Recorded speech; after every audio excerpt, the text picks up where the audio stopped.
Welcome students. देखिए आज मैं आप लोगों को मैकेनिकल प्रॉपर्टीज ऑफ फ्लूइड के बारे में बताऊंगा। ये भी यूनिट 7 का ही है। Mechanical properties of bulk matter उसका एक पार्ट है मैकेनिकल प्रॉपर्टीज ऑफ फ्लूइड। ठीक है, इसमें देखिए फर्स्ट पॉइंट में क्या कह रहा है, इसको ज़रा ध्यान से समझिए। फ्लूइड कहने का क्या मतलब होता है? Fluid is a substance that can flow. The term fluid refer to both liquid and gas.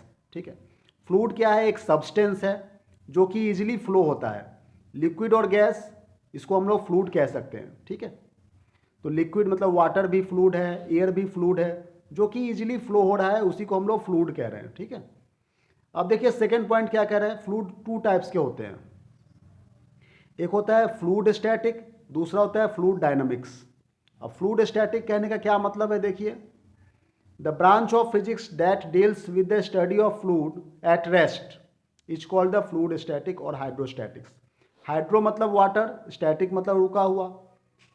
Water जो रेस्ट में है मतलब फ्लूइड जो रेस्ट में है उसी को हम लोग फ्लूइड स्टैटिक कहेंगे।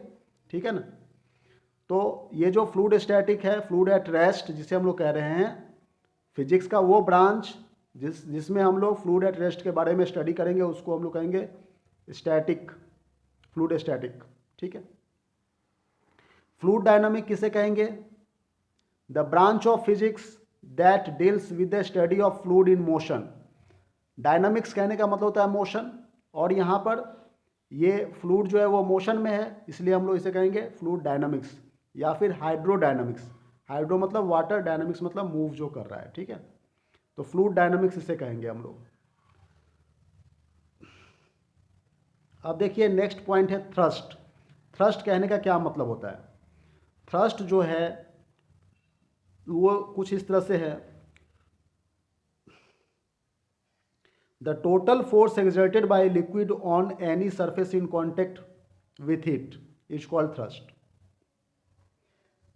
मान लीजिए एक कंटेनर है, बाल्टी है, इसमें वाटर फील्ड है, तो वाटर जो परपेंडिकुलर फोर्स इस कंटेनर के सरफेस के ऊपर एक्ट कर रहा है उसी को हम लोग थ्रस्ट कहते हैं। ठीक है, तो थ्रस्ट क्या है? एक परपेंडिकुलर फोर्स है जो कि लिक्विड एक्सर्ट कर रहा है सरफेस इन कांटेक्ट के ऊपर। A liquid always exerts a force perpendicular to the surface of the container at every point. यहाँ पर जितने भी पॉइंट्स हैं सभी पॉइंट्स के ऊपर लिक्विड एक परपेंडिकुलर फोर्स इस सरफेस के ऊपर एग्जर्ट करता है, उसी को हम लोग थ्रस्ट कहते हैं। ठीक है, मान लो सॉलिड सरफेस के ऊपर एक परपेंडिकुलर फोर्स एक्ट कर रहे हैं, ये पेंसिल की सहायता से हमने एक परपेंडिकुलर फोर्स एक्ट कर दिया। ठीक है, तो इसे हम लोग क्या कहेंगे? परपेंडिकुलर फोर्स कहेंगे। और यदि वाटर एक्ट कर रहा है कंटेनर के ऊपर तो उसे थ्रस्ट कहेंगे। मतलब thrust is the one type of force, perpendicular force. लेकिन लिक्विड जब फोर्स एक्ट करेगा तो उसको हम लोग कहेंगे थ्रस्ट। और सॉलिड सब्सटेंस यदि फोर्स एक्ट कर रहा है तो उसे हम लोग फोर्स कह रहे हैं। ठीक है ना, सॉलिड के लिए फोर्स आता है, लिक्विड के लिए थ्रस्ट आता है। तो ये 3 पॉइंट समझ में आ रही है, 4 पॉइंट। अब ये 5वां पॉइंट समझिए, प्रेशर क्या होता है। प्रेशर कहने का क्या मतलब है? The thrust exerted by a liquid per unit area of the surface in contact with it is known as pressure. Thrust upon area को ही हम लोग प्रेशर कह रहे हैं। थ्रस्ट जो एक लिक्विड के द्वारा जो थ्रस्ट एक यूनिट एरिया के ऊपर अप्लाई हो रहा है उसी को ही हम लोग कहते हैं pressure. Pressure of water, pressure of liquid. ठीक है ना, तो pressure equal to force upon area. ठीक है, प्रेशर एक स्केलर क्वांटिटी होता है। Unit and dimension of pressure की बात कर लेते हैं। Unit and dimension of pressure, इसमें क्या कह रहा है? The CGS unit of pressure is dyne per centimetre square. Area की यूनिट सेंटीमीटर स्क्वायर, थ्रस्ट की यूनिट डाइन। सीजियस सिस्टम में, एसआई सिस्टम में थ्रस्ट की यूनिट न्यूटन, क्योंकि मैंने बताया thrust one type of force है, तो न्यूटन, फोर्स की यूनिट भी न्यूटन, थ्रस्ट की यूनिट भी न्यूटन। और एरिया हो जाएगा मीटर स्क्वायर, तो न्यूटन पर मीटर स्क्वायर हो गया।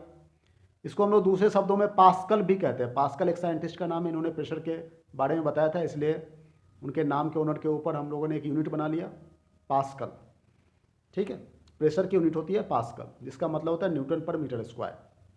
इसकी डायमेंशन उसी तरह से फोर्स की जो डायमेंशन होती है ml T⁻² होती है, और एरिया की L स्क्वायर। तो इसे हम लोग सॉल्व करेंगे, एल से एल कैंसिल आउट हो जाएगा, यहाँ पर हो जाएगा m l to the power -1 t to the power -2, यही देखो यहाँ पे लिखा हुआ है, ठीक है ना। तो इसकी डायमेंशन हो गई। अब देखिए डेंसिटी के बारे में हम लोग पढ़ेंगे नेक्स्ट वीडियो में। Thank you very much for watching this video.